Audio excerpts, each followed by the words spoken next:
بسم الله الرحمن الرحيم. Assalamu alaikum wa rahmatullahi wa barakatuh. Soyez les bienvenus sur l'émission de la Sharia Intelligence aujourd'hui. Et le thème d'aujourd'hui, c'est le Amal Ahl al-Madina, qui veut dire la tradition des peuples de Madina. En quoi le Amal Ahl al-Madina constitue une source d'évidence dans la Sharia. Assalamu alaikum wa rahmatullahi wa barakatuh. Soyez les bienvenus sur l'émission de la Sharia Intelligence aujourd'hui encore. Et le thème d'aujourd'hui, c'est le Amal Ahl al-Madina, la tradition des peuples du Madina. Et en quoi le Amal Ahl al-Madina consiste une source d'évidence dans la Sharia. C'est ce détail qu'on fera aujourd'hui.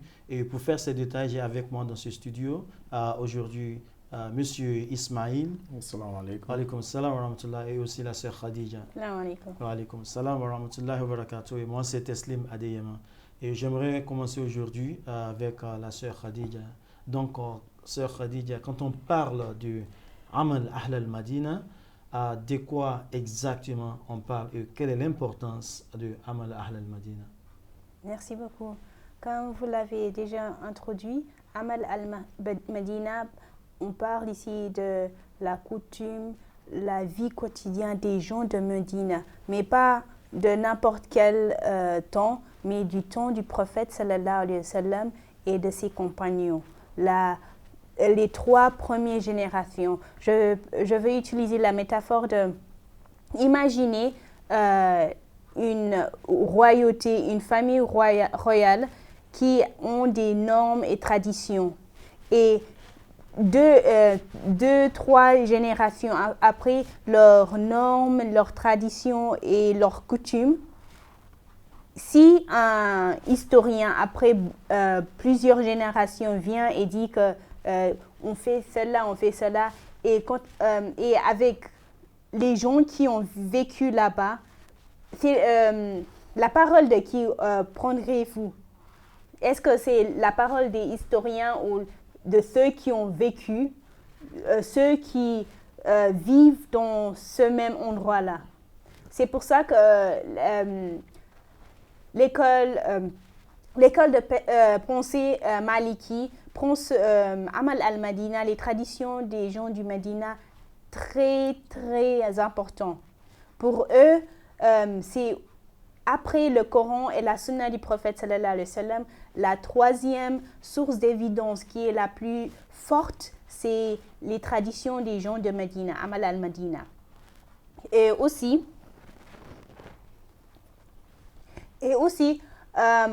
quand il y a des hadiths mutawatir et des hadiths ahad, comme vous l'avez dit auparavant.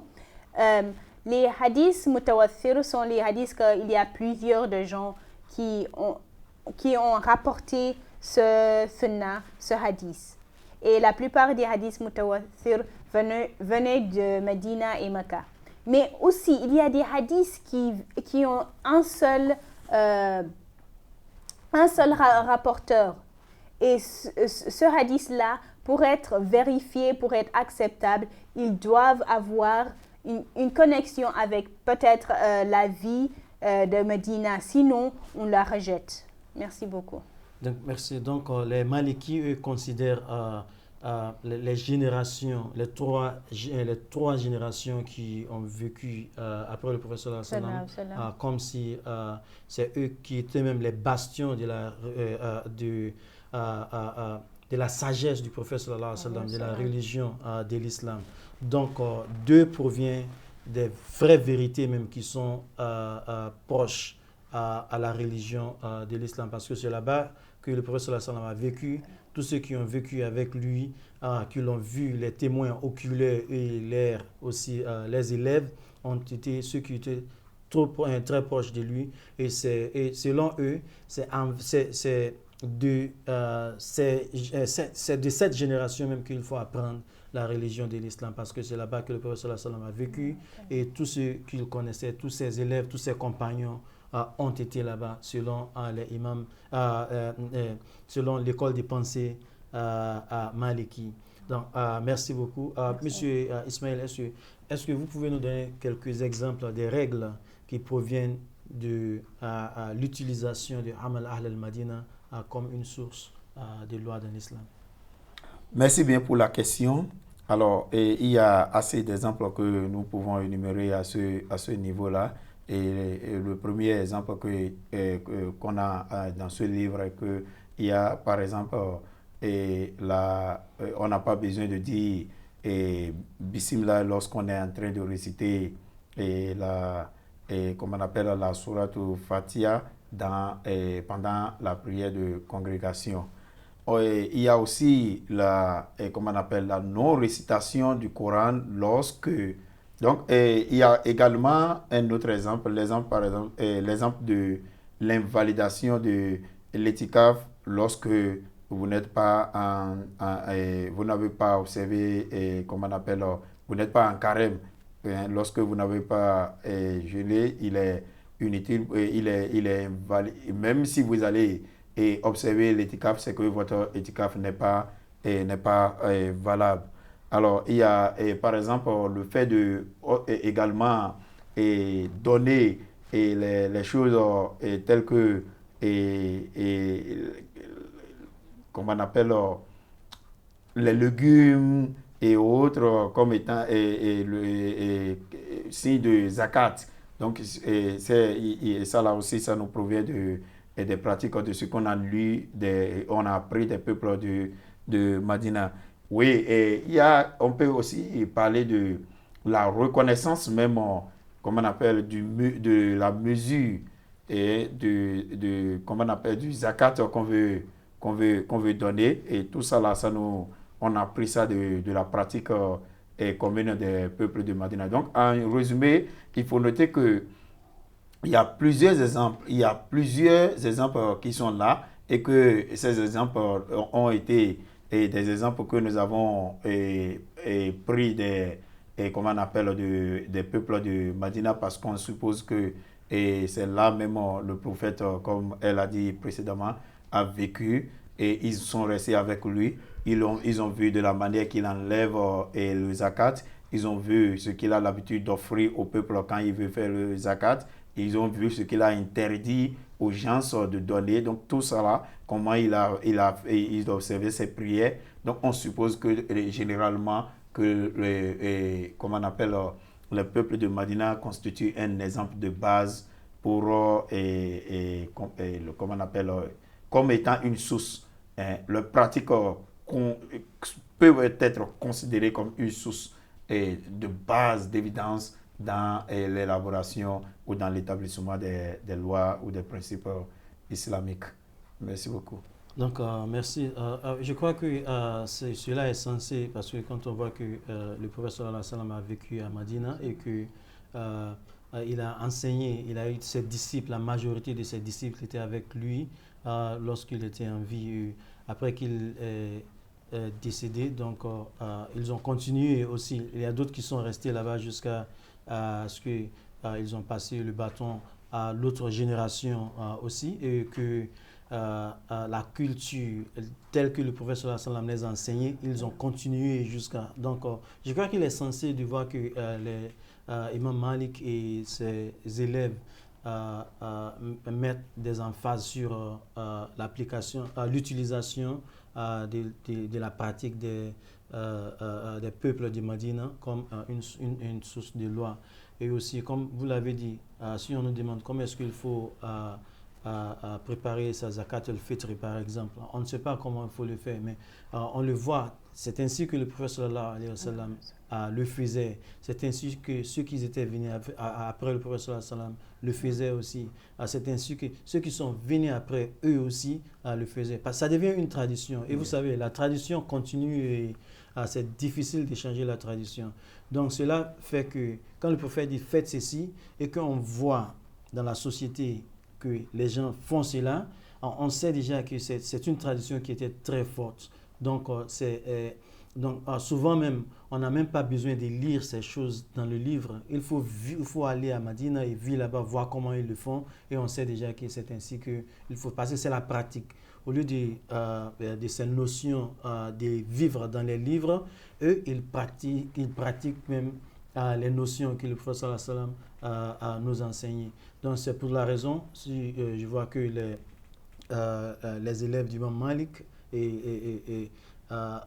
prennent le Amal al-Madina comme c'est sérieux. Mais malgré cela, le Amal al-Madina est une source secondaire. Même les Malikites le considèrent comme une source secondaire. Mais il y a d'autres écoles juridiques qui n'acceptent pas l'utilisation de Amal al-Madina en toutes circonstances comme une source de loi dans l'islam. Cheikh Khadija, est-ce que vous pouvez nous donner quelle est la raison pour laquelle d'autres écoles juridiques ou même des érudits n'acceptent pas dans toutes circonstances l'utilisation de Amal al-Madina comme une source de loi dans l'islam? D'accord.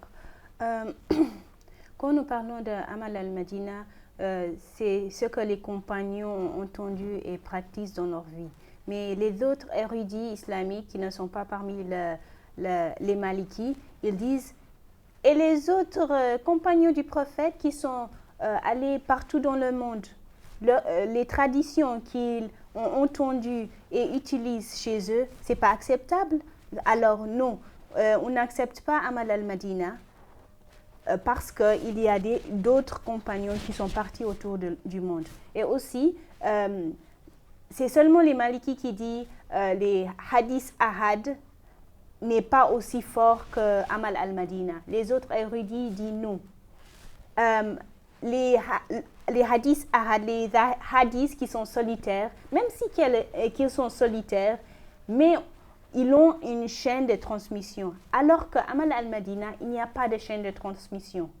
Et aussi, les autres érudits disent que comment pouvez-vous filtrer, distinguer entre la coutume d'Amal al-Madina et les lois islamiques? Parce que la plupart des choses qu'ils font, c'est aussi leur coutume, c'est urf et ada. Yeah.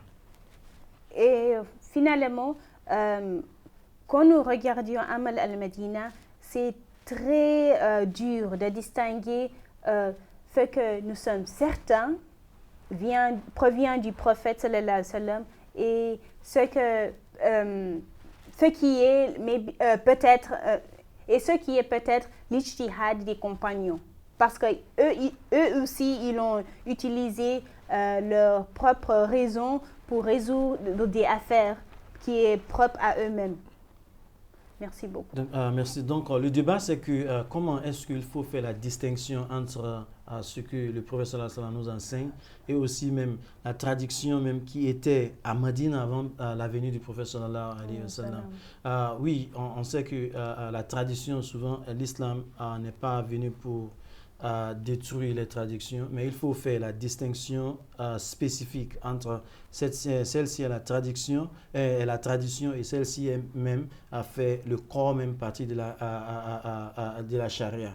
Donc, et aussi, je crois que je vois l'argument des autres écoles qui disent que il y a des compagnons du prophète sallallahu alayhi wa sallam après le décès du prophète sallallahu alayhi wa sallam qui ont quitté Médine, qui étaient allés dans